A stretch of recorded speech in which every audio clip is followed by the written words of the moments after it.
महाकवि सुबंधु दंडी और बाण की समसामयिकता। अब हम गद्य काव्य के वास्तविक स्वरूप और उसके चरमोत्कर्ष के विधायक सुबंधु दंडी और बाण के समय और उनकी कृतियों की चर्चा करेंगे। इस विषय में एक विचित्र उलझन यह है कि सुबंधु और दंडी के काल निर्धारण में तथा बाण के साथ इन दोनों के कालक्रम के पूर्वापर्य में विद्वानों में काफ़ी मतभेद है। ए.बी. कीथ ने सुबंधु की अपेक्षा दंडी का समय पहले माना है और उसकी पुष्टि में मुख्य रूप से इन बातों को प्रमाण के रूप में उपस्थित किया है। अन्यत्र उपलब्ध प्रमाणों के आधार पर दंडी का अलंकार ग्रंथ काव्यादर्श भामह 400 ईसा से पूर्व सिद्ध होता है। दस कुमार का भूगोल हर्षवर्धन के साम्राज्य के पूर्व की वस्तु स्थिति पर आधारित है।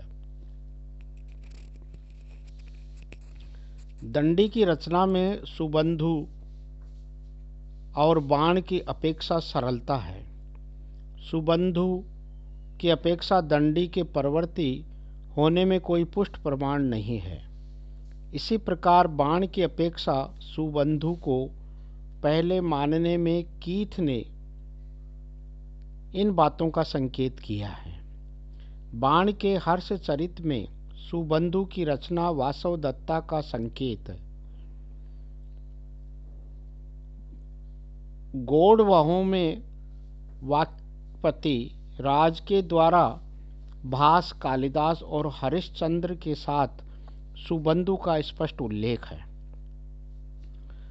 सुबंधु के समय की उच्चतम सीमा निश्चित करने में एक युवती के सौंदर्य वर्णन के प्रसंग में सुबंधु की न्याय स्थिति मिवोद्योत कर स्वरूपाम यह उक्ति प्रबल प्रमाण है। उद्योतकर का समय 6वीं शताब्दी का अंत और 7वीं का पूर्वार्ध माना गया है। इस प्रकार कीथ के अनुसार दंडी का समय लगभग 6वीं शताब्दी का प्रारंभ और सुबंधु का समय 6वीं शताब्दी के मध्य अथवा उत्तरार्ध माना जाता है। पूज्यपाद बलदेव उपाध्याय जी ने सुबंधु को बाण के पहले और दंडी को बाद में रखा है। डॉक्टर भोलाशंकर व्यास ने सुबंधु को सबसे पहले और बाण को सबसे बाद में रखा है। इन पूर्वोक्त विद्वानों के अतिरिक्त दंडी के बाण के पूर्ववर्ती या परवर्ती होने में अन्य विद्वानों में भी एक मत नहीं है। पीटरसन और याकोबी ने काव्यादर्श के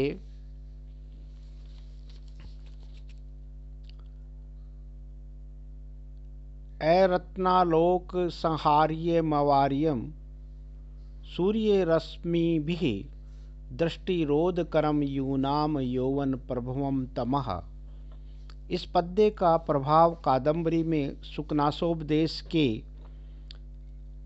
केवलश्च निर्गतः एव भानु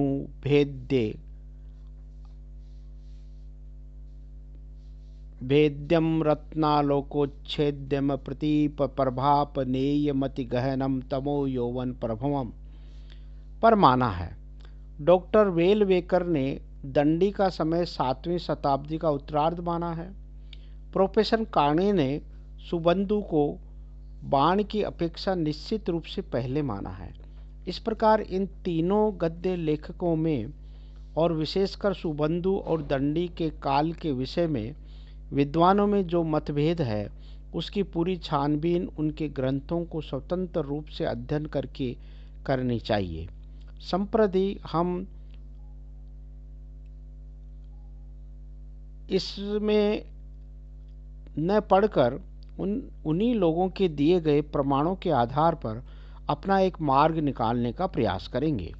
सुबंधु और दंडी की अपेक्षा बाण का समय निर्धारित है, जैसा कि हम आगे स्पष्ट करेंगे, क्योंकि बाण भारत सम्राट हर्षवर्धन 606 से 648 ईस्वी के सभा पंडित थे, अतः उनका समय 7वीं शताब्दी का उत्तरार्ध ही है। अधिकतर विद्वान बाण के हर्षचरित में वासवदत्ता के संकेत के आधार पर सुबंधु को पहले मानते हैं। हम भी इस पक्ष से सहमत हैं। अब जहाँ तक दंडी का प्रश्न है, उसके विषय में हम दंडी को बाण का पूर्ववर्ती मानने के पक्ष में हैं, क्योंकि बाण की अपेक्षा दंडी की कथा वस्तु की योजना और शैली दंडी को बाण से पूर्ववर्ती सिद्ध करती है। अतएव यह स्पष्ट प्रतीत होता है कि बाण ने अपने गद्य काव्य में सुबंधु और दंडी की अपेक्षा अधिक सौष्ठव लाने का प्रयत्न कर गद्य काव्य के चरम उत्कर्ष का नमूना प्रस्तुत किया है। वस्तुतः दंडी और बाण के कालक्रम के ज्ञान के लिए सबसे बड़ा प्रमाण 10 कुमार चरित का भौगोलिक चित्रण और तत्कालीन राजनीतिक वातावरण, जो हर्षवर्धन के पूर्ववर्ती साम्राज्य का स्वरूप उपस्थित करता है, विद्यमान है। अतः दंडी 6ठी शताब्दी से बहुत बाद नहीं हो सकते। इसी प्रकार सुबंधु और बाण की स्थिति को स्पष्ट करने में इन प्रमाणों के अतिरिक्त एक और प्रबल प्रमाण यह है कि राजशेखर 1200 ईस्वी ने राघव पांडवीय में सुबंधु को पहले और बाण को बाद में रखा है। उनकी ये नाम गणना प्राय कालक्रम पर अवलंबित है। गौड़वह में सुबंधु का स्पष्ट उल्लेख इस बात का प्रतीक है कि बाण की अपेक्षा सुबंधु तब तक अधिक प्रसिद्ध हो चुके थे। प्रोफेसर काणे ने हर्षचरित में सुबंधु की वासवदत्ता के संकेत को नहीं मानने के पीटरसन के मत का खंडन किया है और सुबंधु की वासवदत्ता को ही हर्षचरित का लक्ष्य मानकर सुबंधु को बाण का पूर्ववर्ती माना है। इस प्रकार बाण की अपेक्षा सुबंधु और दंडी के पहले होने में इन प्रमाणों का यथेष्ट होना सिद्ध होता है। हमें ऐसा प्रतीत होता है कि सुबंधु, दंडी और बाण एक ही काल में कुछ वर्षों के ही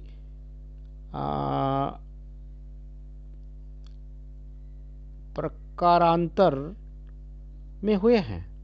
ये तीनों गद्य काव्य प्रणेता 550 ईसी से लेकर 650 ईसी के बीच के 100 वर्षों में माने जा सकते हैं। इनमें कालक्रम की दृष्टि से सुबंधु सबसे प्राचीन, दंडी उसके बाद और बाण उन दोनों के बाद के हैं। इस तरह सुबंधु के काल की अंतिम सीमा 6ठी शताब्दी का मध्य है, जिसके काव्य की छाया बाण पर स्पष्ट पड़ती है। दंडी का समय भी 6ठी शताब्दी का उत्तरार्ध और 7वीं का पूर्वार्ध माना जाता है, क्योंकि कीथ और कुछ अन्य विद्वान दंडी को भामह और बाण से पूर्ववर्ती मानते हैं। हमारे विचार से निष्कर्ष इस प्रकार का है कि सुबंधु प्रथम, दंडी द्वितीय और बाण तृतीय गद्य काव्य प्रणेता हैं, जिनका समय 6ठी शताब्दी के प्रारंभ से लेकर 7वीं शताब्दी के उत्तरार्ध तक माना गया है।